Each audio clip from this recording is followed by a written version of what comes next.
Magandang hapon po mga kababayan. Nandito tayo ngayon sa bayan ng Puzorobio.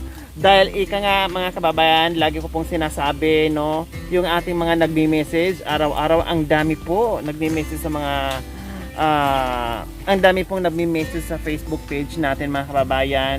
Kaya unti-unti tayo nagbabawas kahit paano mabawasan natin dahil ang dami pong nangangailangan. Diyos ko po, no, ang daming umiiyak, ang daming kumakalam ang sikmura, no, nangangailangan ng ating tulong, ang daming umasa. Kaya mga kababayan, tayo ay pupunta dito dahil isa din po sa nag-message sa atin na sana ay mapagbigyan natin sa ilang kahilingan kahit yung grocery at bigas lang daw po mga kababayan dahil sobrang hirap ngayon ng buhay. Kaya tara, nandito tayo ngayon. Hi ate, anong pangalan ni ate? Anong pangalan ni ate? Nora Bambilya po. Nora Bombilya? Bambilya. Bambilya. Akala ko Bombilya, mahal ang Bombilya ngayon. Anong trabaho ni nanay? Nagtitinda po ng lumpia. Lumpiang Gulay. sariwa? Gulay Lumpiang po. Lumpiang gulay. Ito po at saka palito. Ilang taon na? Nagsimula pa ako nagtinda 2009 po. 2009, kundi matagal-tagal na. Opo. Ilan po ang anak nyo? Ang anak ko po lahat po 8, 2 po yung namatay tapos yung anak ko po yung 3 sa una. So 8 po ang naging anak nyo, Opo. tapos namatay po yung 2, so 6 na lang po ang natira. Opo. Kasama nyo po yung 6. Opo, ito po. Andito po. Kasama mo. Opo, So ilang taon na po yung bunso anak ko po nyo? sa una, hindi ko po kasama, nasa Maynila po. Ilang anak nyo po doon sa unang asawa 3 nyo? po. 3, so nasa Manila. Opo. Bali yung kasama mo ngayon na mga anak nyo, pangalawang Ito po, 4 po sila. 4 sila. Sa pangalawang asawa nyo. Opo. Ilang taon na po kayo? 49 na po. 49? Opo. Ilang taon na yung bunso? Bali, 10 years na po. Okay. So hindi na pwedeng mga anak. Opo. Titingnan ko yung kamay nyo. Pwede pa. Mahirap po. Wala na po makain, kaya tama na po. So talagang yun ang hanap buhay nyo, nanay. Opo. Yung pagluluto ng Lumpia. lumpiang tsaka palitaw. gulay. Opo. Pritong Tsaka palitaw po. palitaw. Opo. Di ba pag niluluto yun, lumulubog? Hindi po, lilitaw po siya pagka tumuloy. Pwede ba mag-request yung palitaw na lumulubog? Hindi po eh. Hindi pwede? Hindi po kasi Sige, siya gagawin nyo mamaya. Pag magawa nyo, meron ka sa akin 5,000. Sige. Cha-challenge kita. Gusto ko yung lumulubog, ha? Ayaw ko yung Pwede lumilitaw. po, hindi ko po pa kukulaan yung tubig para Ay, hindi pwede. Kailangan yun ang proseso gagawin. Dadayain ako ni nanay, no? So, nasaan na ba yung pangalawang mister nyo? Ito po. Saan? Yung nagsundo sa amin. Halika dito, lakay ko. Ilang taon sila, Kay? 43 po. 43. Pangalan nila, Kay? Rico Bambilya po. Rico. Bambilya po. Yan? Bambilya. Sakala ko si Rico yan. 43. Oh, mukhang napaswerte kayo sa pangalawang asawa niyo, Siya ba yung nagkaroon po kayo ng anak na 4 po. 4. Ayan po yung panganay Bali 5 ko. po yun. bali 5? Namatay po yung Namatay po isa. yung- Namatay yung Nung isa. baby pa. So, bakit nag-asawa si nanay uli? Dahil Gusto ko po na may maging katuwang din po sa buhay. may katuwang at Opo. madagdagan ng anak. Opo. Di ba? At merong bubutingting. Ayun, ang gusto ni nanay. So, syempre, ang laki ng gap, ilang 43, so 49, 6 years. 6 years ang gap. So, hindi kalayuan. No, yung iba nga dyan, 10, 15. No? Pero, saan ba kayo nakita, nanay? Ni Rico yan? Sa Maynila po. Bakit anong ginawa nyo? Antipolo. Dati po akong nagtatahi po sa Maynila. O, tapos, Pumunta po ako dito sa nagtatahi kayo sa Manila, naghahanap kayo ng karayom. So, siya yung nakita nyo. Bakit? Bakit nagtatahi? Tapos, ano bang nangyayari? Anong connection doon sa pagtatahi at paghahanap ng bagong asawa? Sige, pakikwento niyo po. Nasa Antipolo kayo nananahi. Nananahi po na. Gamit kayo ng makina? Opo. Tapos, Nung mahina na po yung kita, umuwi na po ako dito sa pamilya ko. Akala ko nung naputol ang nabali yung karayom ng makina, naghanap siya, ito yung nahanap. Pinapatawag ko lang kayo. No, hindi porque mahirap ang buhay natin, hindi na natin kayang ngumiti at tumawa. Siyempre pasayahin din natin yung mga sarili natin, no? Habang ginagawa natin, habang gumagawa tayo ng solusyon kung paano natin himay-himayin na meron tayong makakain sa araw-araw. Sorry ko, nung nakita niya po si nanay, binata ka nun? Apo, binata po. Ang galing niyo po talaga nanay, no? O anong nangyari? Bali, sa text po muna una eh. Wow! Nakikipag-text. O tapos? Bali, yung number ko po kasi, may pakulo po yung isang TV radio station po eh. Doon po nakuha nila yung number ko dahil nanalo. Nakikinig kayo ng isang radio station. O anong pangalan ng radio station na yon? WRR po. WRR. MOR po dati. MOR. With MOR. Tapos, bakit napunta ang number mo doon sa MOR? Iwan ko po. Ay, bali nanalo po kasi ako doon sa pakulo. Yung by pakulo sila. Nanalo kayo. Kaya, siyempre sabihin yung pangalan nyo. Tapos yung number. Opo. Tapos, nakuha niya. Narinig nyo, nanay. O bakit naisipan nyo namang nakuha? Gusto ko Stalker po. siguro kayo, no? O bakit? Anong nangyari? Bakit kinuha niyo po yung number? Nabukan ko po, tapos yun naman po. Siyempre alam mo yung edad niya. Sinabi yun kasi sa interviewin nun eh. Opo. O tapos kinuha mo yung number. Sinubukan ko po siyang text. Nag-reply naman O anong unang text mo sa kanya? May karayom ba kayo dyan? Ganon. O anong unang text mo sa kanya? Ay, sabi ko po, hello, sabi ko. Tapos nag-reply naman po siya kagad. Yung pa lang po yung text ko. O anong reply niyo po doon kay Rico? Siyempre, nag-hi din po ako. Sino po sila kako? Oh, yun. Tapos nung nag-hi, nagpalitan na kayo ng conversation. O anong sumunod nung eksena? Nagkita? Opo. Opo. Saan kayo nagkita? Bali, Doon sa biglang liko? O hindi pa? Nag-meet lang po sa Cubao po. O tapos nag-meet kayo sa Cubao Yun lang po. saan sa Cubao? Sa Farmers? Opo. Oy, malawak-lawak doon. Maraming pagtataguan doon. O ngayon ano nangyari? Saan mo siya niyaya?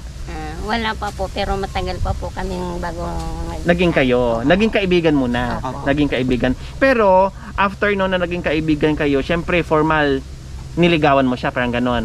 Or wala nang ligawan. Basta tusukan na lang. Siya po yung nanligaw sa akin. Ay, ganon? O yung niligawan mo siya, nanay, ano sinabi mo sa kanya? Gusto niya po, mabait naman po yung nanay niya Pero po. sinabi niya po sa kanya, naging prangka po kayo na may anak ako. Opo. Sinabi ko po ang totoo, inalagaan niya pa po yung anak kong bunso noon. Pati po yung nanay niya po. Tapos Rico, nung nalaman mo na may anak siya, ilan ang anak mo? Niyo Tatlo po. Tatlo. Nung nalaman, siyempre sinabi niya sa iyo yung totoo. Nung nalaman mo, anong reaction mo doon? Siyempre, medyo na-shocking din po una. Oo.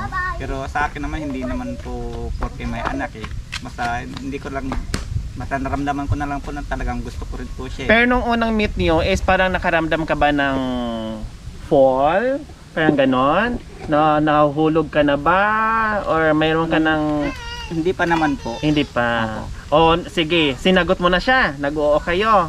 Apo. O ngayon, anong nangyari doon? Anong karugtong doon mga kasunod na araw? Hanggang ano po, madalas na rin po siya umuwi sa amin nung tinutulayan naming bahay.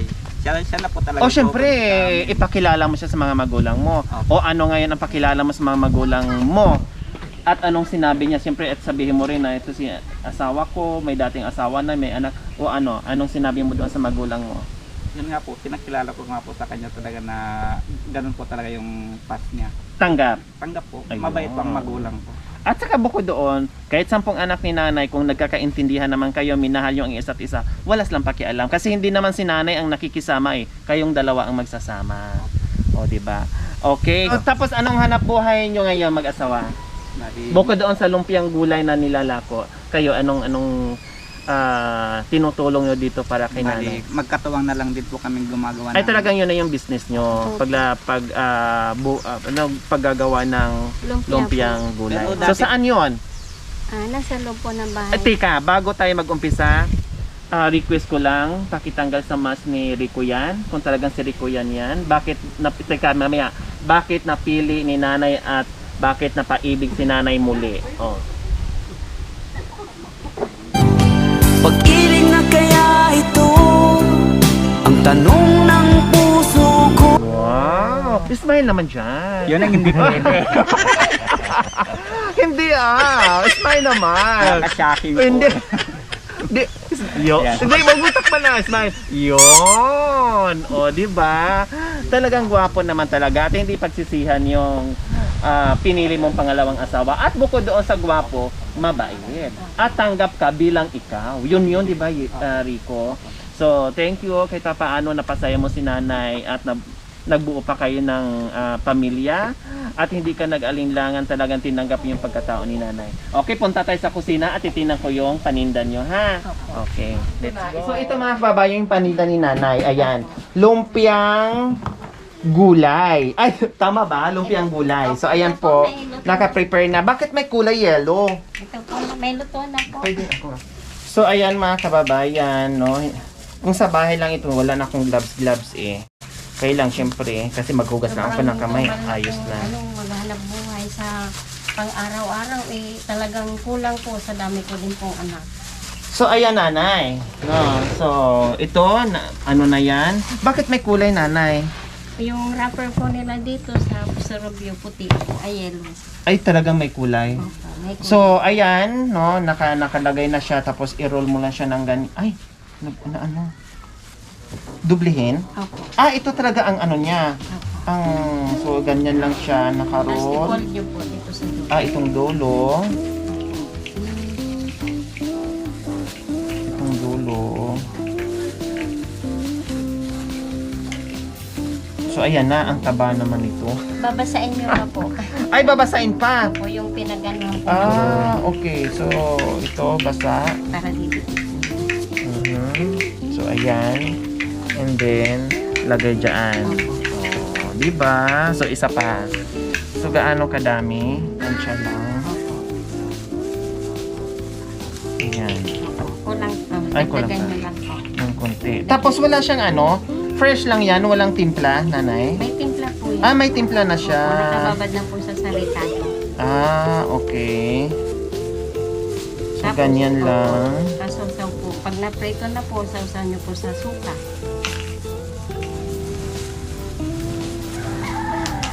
Ayan. Tapos, lagyan mo ng paste, cola. O kaya glue. Para hindi siya umangat. Ang galing ko, no? Ganyan. So, ilang piraso niluluto niyo sa isang araw, nanay? 100 po. Tapos, kasama na po yung puhunan. 100 piraso. Opo. Magkano ang puhunan? Nasa 300 na higit. Mura lang. Tapos, ang tutubo ka ng... 150. Okay na rin. Makatawid na rin sa pangangailangan sa araw-araw. Tapos, ilang anak nag-aaral? Lahat po sila nag-aaral. So, ibig sabihin, itong paninda nyo na lumpiang gulay, lahat dito na kinukuha, pati pagpapaaral doon sa mga anak nyo. So, meron ng nakasama. So, nandito na tayo mga kababayan sa kusina. Ayan. Pinapainit lang natin yung mantika and then... Para to So, ayan. So, biro nyo na kapag paaral na si nanay, lahat nag-aaral. Lahat ng mga anak ni nanay nag-aaral. Dito lang lahat inaasa. Ito lang talaga yung source of income ni nanay araw-araw. 150 kinikita araw-araw. Pamili ng pagkain, pagpapaaral doon sa mga anak niya. Puro high school, nanay. Dalawa pong, yung isa po ngayong grade 11, yung Grade isa 11. po grade 10, yung isa po first year high school, yung isa po, yung bunso po namin grade 4. Ayun. So, sana makatapos isa sa mga anak mo or lahat sila sa ganitong pagninegosyo nyo. Hanap buhay nyo, sana makatapos sila hanggang kaya kolehiyo. po talagang no? kinukulang po kami sa pang-araw-araw po. Kasi dyan na po namin lahat kinukuha. Nakayanan yung 150. Ilan po kayo kumakain Minsan sa isang... po wala akong puhunan, nangungutang pa ako ng 5-6. Ganun. Ayan, ganito mga kababayan na tuturuan ko kayo. So, ganyan lang. So, para din siyang palitaw, lumilitaw lang. Parang so, Shanghai lang din ano. So ayan, ganyan lang po mga kababayan. And then bukod pa po dito sa niluluto ni nanay na lumpiang gulay, Shanghai, no? Ay,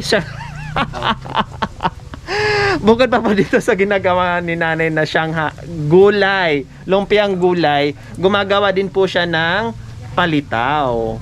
Kaya china-challenge ko nga po mga kababayan, kailangan yung palitaw na gusto kong kainin, yung lumulubog. Kailang wala daw ganun eh. Lahat daw lumilitaw. Kaya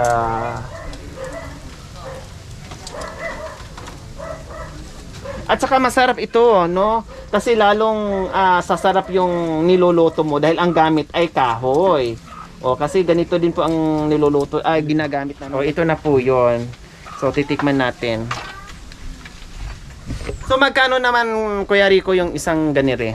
Bali, 5 piso po. 5 piso. Mura lang, no? 5 piso lang. Ito po yung suka. So laro tayo, sausaw suka. Sukang ano yung tubo. Opo. Yun po ang kasanayan kasi dito. Ayan na ha. So ito po yung best dito, sausaw.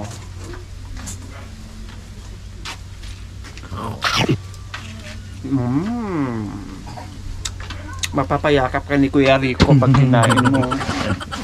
Kaya makakabuo ka na naman ng 5. Yoko. Pam.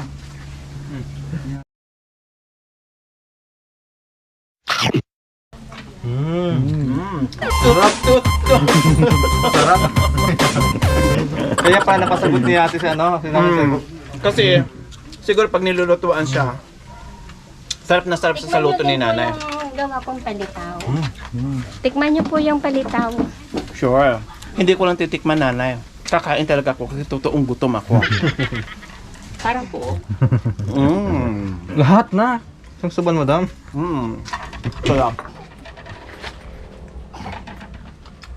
Lahat ng niluto ni nanay, wala akong masabi. Bakit? Kasi hindi masarap.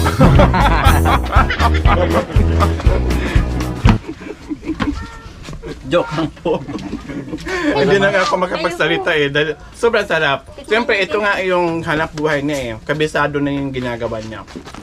Okay, meron tayo isang sakong bigas, no? And then yung ating isang tray na itlog. Tapos, yung ating mga groceries nandiyan na. Yung ating mga instant noodles nandiyan na rin. So, ayan, kuya, anong meron dyan, Jacoy? Pamirinda ng mga bata, madam. Pamilya ng mga bata. Gamit pang luto, tuyo, suka, mantika at mga So, ayan dilata. na. Kumpleto na yan dyan. May gatas at kape na rin dito, madam. Anong inulan niyo po kaninang tanghali, Nanay Nora? Presto po, isang lata po nagati-hati po kami lahat. Isang latang friska. Okay. Paano yon? Sausaw na lang sa ganon? Tapos Hindi naman. dila-dila? Isasando ko po sa yung kanin po, lalagyan ko na po Mga anak ng po mga muna, anak ko po, syempre. unahin ko po. Kayo, kahit ano na lang matira. Kahit ano na Kahit lang sabaw-sabaw na lang. Opo. Ganon. Sa anak ko yan, isang ulaman kulang pa. Magdadagdag pa siya. Diyos ko, ganun talaga, no? Ganun talaga. Sobra ang pagmamahal sa mga anak. Ganun talaga. Inuuna mo na ang anak. Di baling tira-tira na lang sa magulang basta mauna yung mga anak. Ganun tayo, no? Ganun tayo sa mga anak natin. Bakit? Mura na naman yung itlog. Wala ba kayong itlog dyan? Binibili po, 7 po ang isa. Oh. Kayo, Kuya Rico, wala kayong itlog dyan? Saan dyan po? Ay, Diyos ko. Ay, thank you po. 1,000. Daming salamat po. Oh, di ba? Oh, anong mensahe niyo po, Nanay Nora, sa mga sponsors natin na natanggap natin ngayon? Maraming salamat po. Malaking tulong na po ito para sa amin, sa mga, lalong-lalo na sa mga anak ko po. Kaya maraming salamat po. Sana po makatulong pa po kayo sa iba. Hindi lang po ako. Maraming salamat po. Sana po patuloy nyo pong kayong bigyan ng blessing para marami din po pa kayong matulungan. Ayan. Salamat, Nanay Nora. Kuya Rico, mensahe niyo po. Maraming salamat po sa biyayang pinagkaloob niyo sa amin, lalong-lalo na po sa inyo. Kung hindi po sa inyo, ma'am, wala po ito ngayon. Salamat din po Maraming kami kay salamat Tita po. J. Ayan. So walang ano man na kahit papaano sa kagustuhan namin na maibsan yung inyong iniisip, dahil alam ko habang naglalako si Nanay Nora, habang bit niya yung kanyang paninda, iniisip niya siya ba ay makarami ng benta, siya ba ay maiubos niya yung kanyang benta para pag uwi niya ng bahay meron siyang bit no, na maihain sa kanyang pamilya. So yun po yun, habang naglalakbay, habang si Nanay ay naglalakad dyan kung saan umiikot, iniisip ni Nanay yun kung siya ay makabili ba ng 1 kilong bigas, pang ulam nila. Tulad kanina, isang dilatang friska na pinagsalusaluhan na nila na ang dami lang kumakain. So iyan, maraming salamat po siyempre sa ating mga sponsor. Maraming salamat po sa ating mga pioneer sponsors na talagang mula noon hanggang ngayon na walang sawang magmahal sa mga kababayan natin. Maraming salamat po Mami Jessica Eugenio sa ating silent sponsor, Sir Nestor and Ma'am Tess from Vallejo, California, and kay Ma'am Hilda Lim. Maraming salamat po sa inyong ginentoang puso na walang sawang sumuporta sa mga kababayan natin na lubos ng nangangailangan. Nawa ibigyan po kayo ng maraming blessings, nawa ibigyan pa po kayo ng mahabang buhay, nawa ibigyan pa kayo ng kalakasan ng katawan sa araw-araw, upang sa ganon marami pa tayong masagip ng mga kababayan na tulad nila. Maraming salamat po sa inyong lahat. So mga kababayan, huwag niyo pong kalimutan paki-share at subscribe sa aking YouTube channel, Lori Aquino Talita. Maraming salamat po. God bless us all. Bye!